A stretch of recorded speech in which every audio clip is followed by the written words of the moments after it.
Baby बाजी ड्रामे की अगली किस्त में आप देखेंगे कि फाइनली अज़रा इस घर में वापस आने वाली है। फिलहाल तो समन और फरहत की चोरी पकड़ी जाएगी। वलीद ने जो फरहत भाभी के ज़रिए समन को घर से निकलवाया है बहाने से, ताकि इसे अपने साथ आउटिंग पर ले जा सके। ऐसे में फरहत तो समन को वलीद के साथ भेजकर घर वापस आ जाती है और इतने में आरशी समन से मिलने उसके घर जाती है। आंटी समन को बुला दें, जिस पर शहनाज बताती है कि वो तो फरहत के साथ पॉलर गई है। ये सुनकर आरशी फ़ौरन जवाब देती है, लेकिन फरहत मामी तो घर पर है।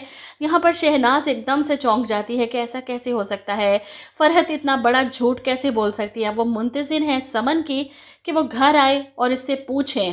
ऐसे में समन घर आती है और परेशान है कि वलीद कहीं अम्मी को कुछ पता ना चल जाए।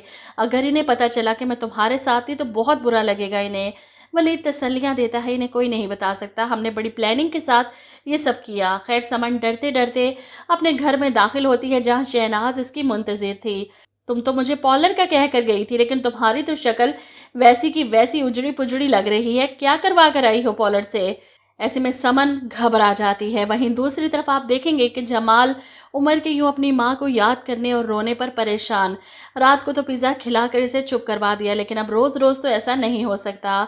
अपने माँ बाप की कब्र पर जाते हैं, दुआ मांगते हैं और वहीं से अज़रा को लेने उसकी माँ की तरफ चले जाते हैं। अब इधर उमर, जो घर में सबसे छोटा और शरारती भी है, शरारत से इसके हाथ से कोई चीज़ गिरकर टूट जाती है। फुप्पो इस पर काफ़ी नाराज़ होती हैं, गुस्सा करती हैं। तुम्हारी माँ बैठी है इधर जो सफाइयाँ करती फिरे, खुद तो जाकर वो मेके बैठ गई सुकून से। मेरी ज़िंदगी में अजाब, सारे घर के काम करो। ऐसे में आप देखेंगे कि जमाल अज़रा को लेकर घर वापस आ जाता है। फुप्पो बेगम इसे देखकर हैरान कि ये वापस कैसे आ गई। ऐसे में अज़रा फुप्पो से कहती है कि तुम्हारी निगरान हुकूमत तो ख़त्म हो चुकी, इस घर की असल मालकिन आ चुकी है। फुप्पो बेगम को अब समझ नहीं आ रही, लेकिन अज़रा की गैर मौजूदगी में वो इतना कुछ बिगाड़ चुकी हैं कि अज़रा के बस में नहीं होगा वो सब कुछ ठीक करना। खैर अज़रा के वापस आने से सबसे ज़्यादा खुश इनके अपने बच्चे हैं। ऐसे में सारी फैमिली के साथ खाने की टेबल पर अज़रा की मौजूदगी, सब बहुत खुश हैं।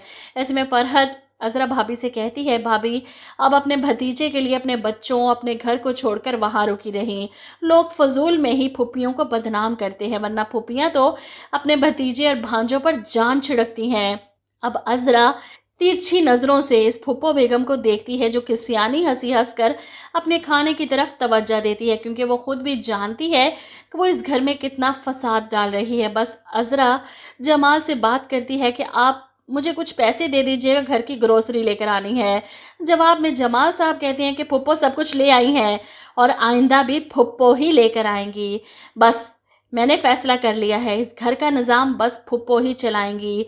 ये सुनकर अज़रा हैरत और परेशानी से फुप्पो की तरफ देखती है। इसकी तो आंखें फटी की फटी रह जाती हैं। और वहीं फुप्पो मीसनी बनकर, जमाल बेटा तुम भी बिल्कुल अपने अब्बा की तरह हो, इतनी ही इज्जत और मोहब्बत देते थे वो भी मुझे, लेकिन देख लो तुम्हारी बीवी को कहीं बुरा ना लग जाए।